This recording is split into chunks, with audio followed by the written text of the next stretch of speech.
Every morning when Marlowe Hayes arrived at her building, the 40-story glass tower that housed Hayes Global Technologies and bore her name in letters 3 stories tall, he was sitting on the park bench across the street.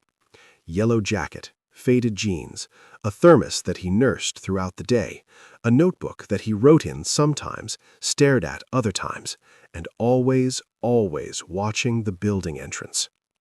Marlowe had noticed him 6 months ago.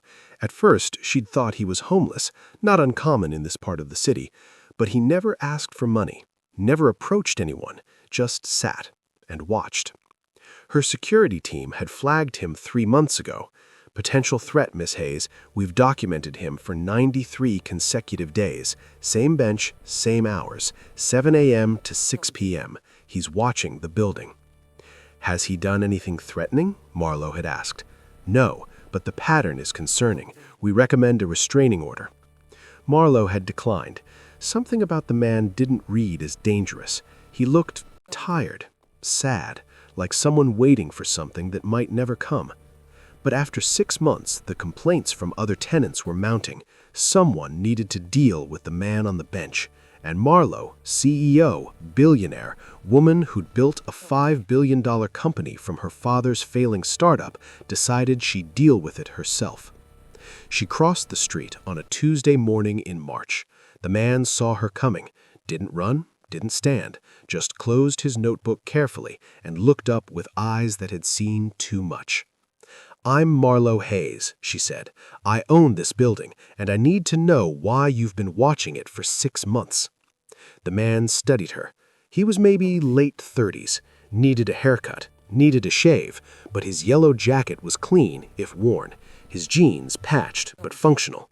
Not homeless, just poor. The kind of poor that came from circumstances, not choices.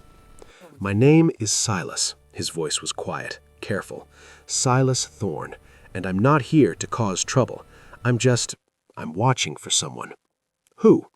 Silas hesitated. Then, "My daughter." Marlowe felt her assumptions shift. "Your daughter works in my building?"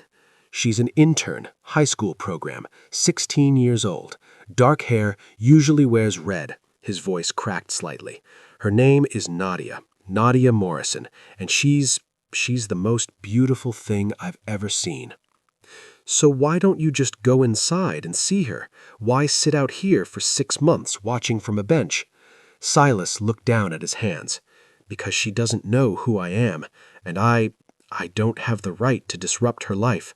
I just need to see her, to know she's okay, that she's happy. That's all. That's all I'm doing here." "She doesn't know you're her father?" "She doesn't remember me at all," Silas said. "She was 6 when everything happened, and now she's 16. Living a good life, with a good family, and I'm just the man on the bench who makes sure she gets to the building safely every morning and leaves safely every evening. That's all I can be."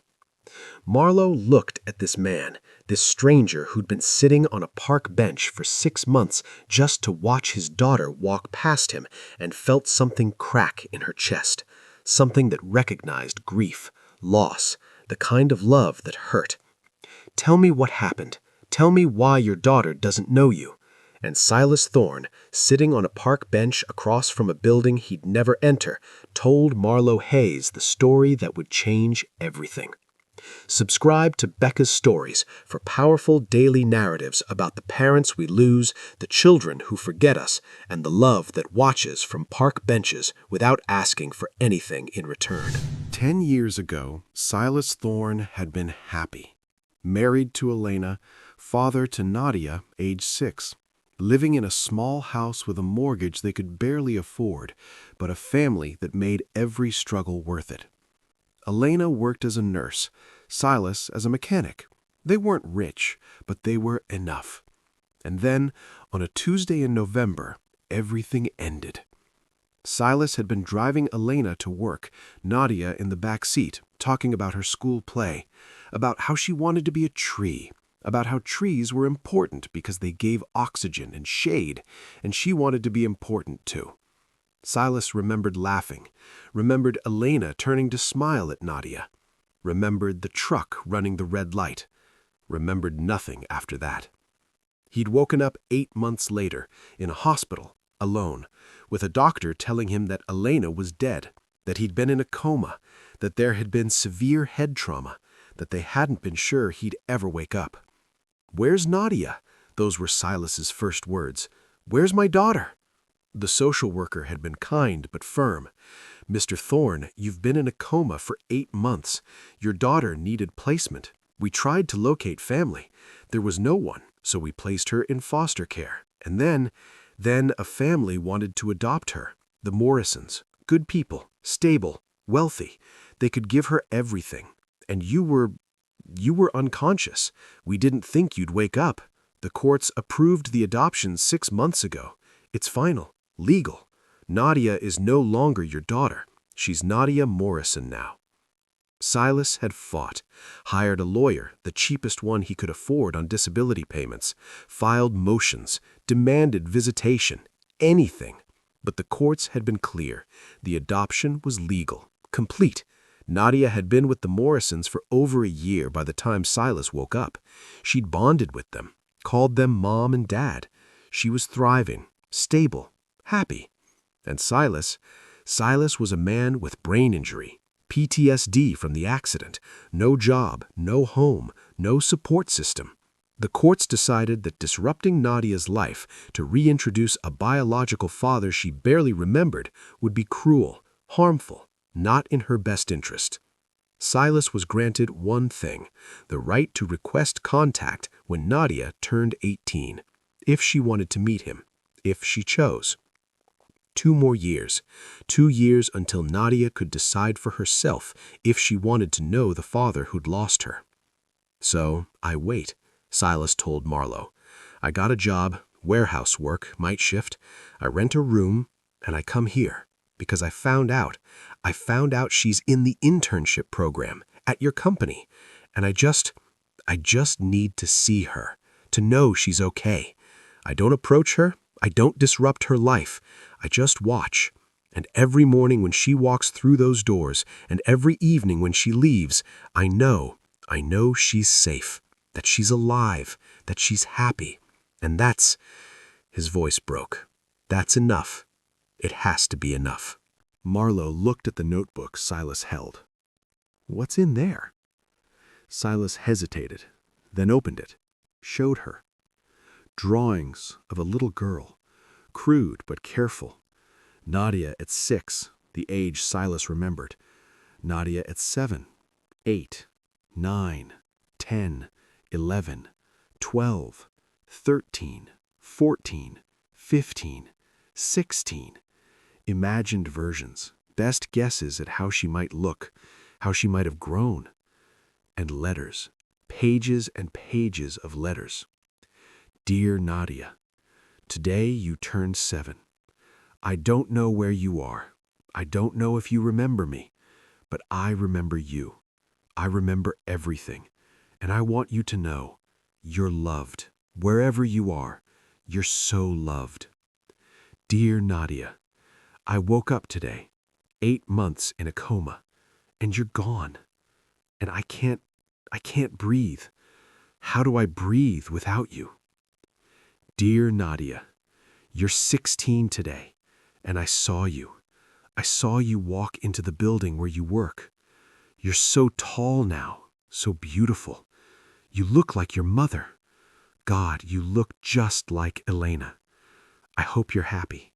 I hope you never have to know that I'm out here, watching, waiting, loving you from a distance because it's all I'm allowed to do." Marlowe felt tears on her face. "Silas, these letters." "I'll never send them," Silas said. They're how I talk to her, how I tell her the things I can't say. In 2 years, when she's 18, if she wants to meet me, I'll give them to her. All of them. 10 years of letters. 10 years of loving her from a distance. And if she doesn't want to meet me," he closed the notebook. "If she doesn't want to meet me, I'll keep them. And I'll keep watching. Because that's what fathers do. We protect, we watch, we love, even when we can't hold." Marlowe made a decision, the kind she made in boardrooms, quick, certain, final. "Marlowe Thorne," she said, "I'm going to help you. Not by forcing anything, not by disrupting Nadia's life, but by creating a chance, a possibility. If Nadia wants it, will you let me try?" "Why?" asked Silas. "Why would you help me? You don't know me. You thought I was a stalker 10 minutes ago." "Because," Marlowe said, "I know what it's like to lose family, and I know what it's like to have power and not use it for anything that matters. And right now you matter. This matters. So let me help, please?" Silas looked at her with eyes full of desperate hope. Okay, yes, please." Marlowe returned to her office and did what she did best. She investigated. Nadia Morrison, 16, adopted by Richard and Celeste Morrison 10 years ago. Richard was VP of Marketing at Hayes Global, which explained how Nadia had gotten the competitive internship spot. Celeste was a pediatric surgeon. They lived in a house worth $3.2 million, sent Nadia to private school, gave her piano lessons, tennis lessons, college prep tutors. By all accounts, Nadia was thriving. Honor roll, debate team captain, volunteer at the children's hospital where her adoptive mother worked, well-adjusted, loved. Marlowe pulled Richard Morrison's file. Solid employee, 15 years with the company, good performance reviews, no red flags. She called him to her office. "Richard," Marlowe said when he arrived, "tell me about your daughter Nadia." Richard's face lit up the way parents' faces do when asked about their children. "She's incredible, smart, driven, compassionate. We're so proud of her. The internship program here has been amazing for her. She's thinking about studying technology and social impact in college. She wants to use tech to help people. I think she's going to change the world." "How old was she when you adopted her?" Marlowe asked carefully. Richard's expression shifted, became more guarded. 6. "Why?" "And her biological parents?" "Her mother died in a car accident. Her father was in a coma, long-term, permanent, they thought. Nadia was in foster care. We'd been trying to adopt for years, infertility issues. And Nadia, she was this bright, scared little girl who needed a family, and we needed her. The adoption was finalized, legal, complete. If you're asking because her biological father is sitting on a bench across the street watching this building every day, and has been for 6 months, because he woke up from that coma, and he lost custody, and now he just wants to make sure his daughter is okay." Richard went pale. He's here? Now? Does Nadia know?" "She doesn't know. He hasn't approached her, won't approach her. He's just watching from a distance." "Richard, I need to know if Nadia wanted to meet her biological father, would you allow it or would you fight it?" Richard was quiet for a long moment. Then, "Celeste and I have always told Nadia the truth, that she's adopted, that her biological mother died, and her biological father was incapacitated. We never said he was dead, because we didn't know. We thought he might wake up someday. And we promised each other, that if he ever came looking, we wouldn't stand in the way. Nadia has the right to know where she comes from. But," his voice hardened, "but if he hurts her, if he disrupts her life for his own needs, I will protect her. She's my daughter, adopted or not. She's mine, and I won't let anyone hurt her."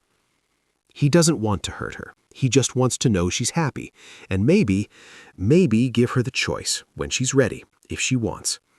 Then let's ask her. Let's tell Nadia the truth and let her decide.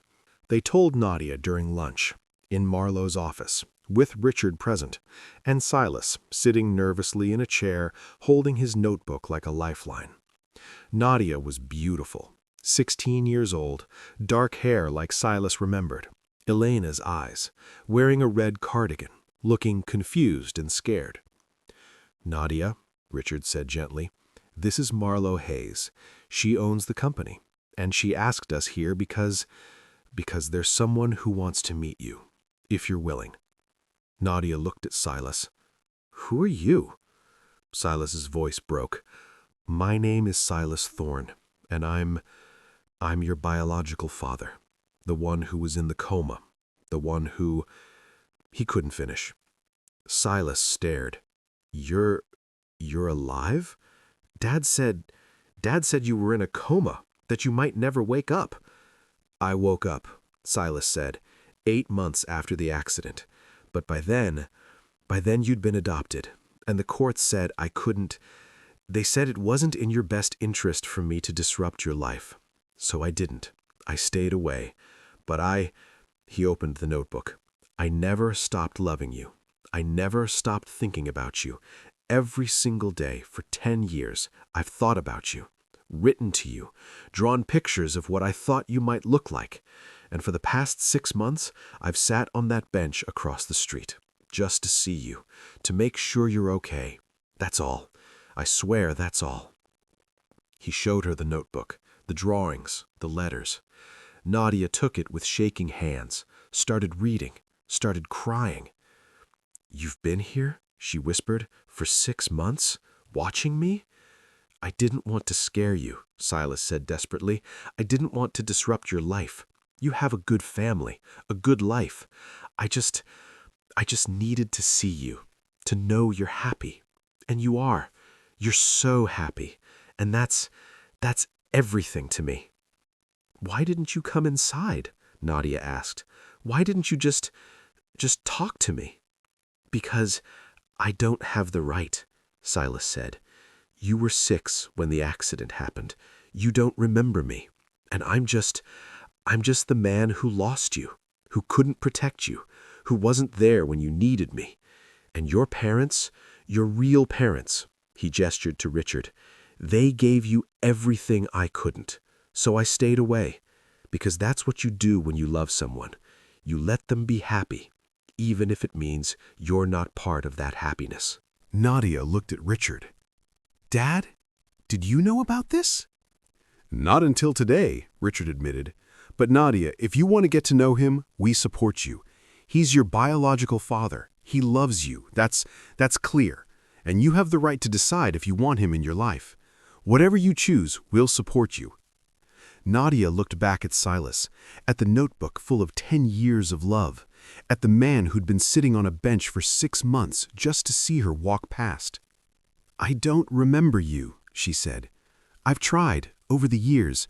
I've tried to remember my life before the accident, but it's blank. I remember Mom. I remember someone who sang to me, who had dark hair, but I can't see her face. And Dad, biological Dad, I don't remember you at all. And that's—" her voice broke. "That's not fair. You loved me. You lost me. And I don't even remember you." "It's okay," Silas said. "You were 6. It's okay that you don't remember. I have enough memories for both of us. And if you want, I'll tell you about them, about your mom, about who you were, about how much you were loved. But if you don't want that, if you're happy with your life as it is, I'll go back to the bench. I'll keep watching, and I'll keep loving you from a distance. Whatever you need, whatever makes you happy." Nadia cried harder. "I want to know. I want to know who I was, who my mom was. I want—" she looked at Silas with Elena's eyes. "I want to know you, if that's okay, if you want that." Silas stood, crossed the space between them, and very carefully, like she was something fragile and precious, he hugged his daughter for the first time in 10 years. "I want that," he whispered. "More than anything, I want that." The reunion wasn't instant, wasn't a fairy tale. It was slow, careful, built on weekly coffee meetings and answered questions, and Silas showing Nadia photos of Elena, of their house, of Nadia as a baby, a toddler, a 6-year-old who wanted to be a tree in the school play. Richard and Celeste were there, always, not as obstacles, but as support, as the parents who'd raised Nadia, who loved her fiercely, who wanted her to have all the family she could. "She has 4 parents," Celeste said to Silas one Sunday dinner, because the Morrisons had started inviting Silas to their home, to their table, to their family. Elena, who gave her life, you, who gave her love, and Richard and me, who gave her stability. She doesn't have to choose. She gets all of us." Silas cried at that dinner. "Thank you for everything, for raising her, for loving her, for letting me back in. I don't deserve—" "You deserve your daughter," Richard interrupted. "And she deserves you, all of you. The you who was her father when she was small, the you who survived a coma, the you who sat on a bench for 6 months just to see her. That's love. That's what fathers do. And Nadia's lucky. She has 2 fathers who love her that much." Over the months, Nadia learned about Elena, about the nurse who sang off-key and made terrible jokes and loved with her whole heart, about the woman Nadia looked like but couldn't remember.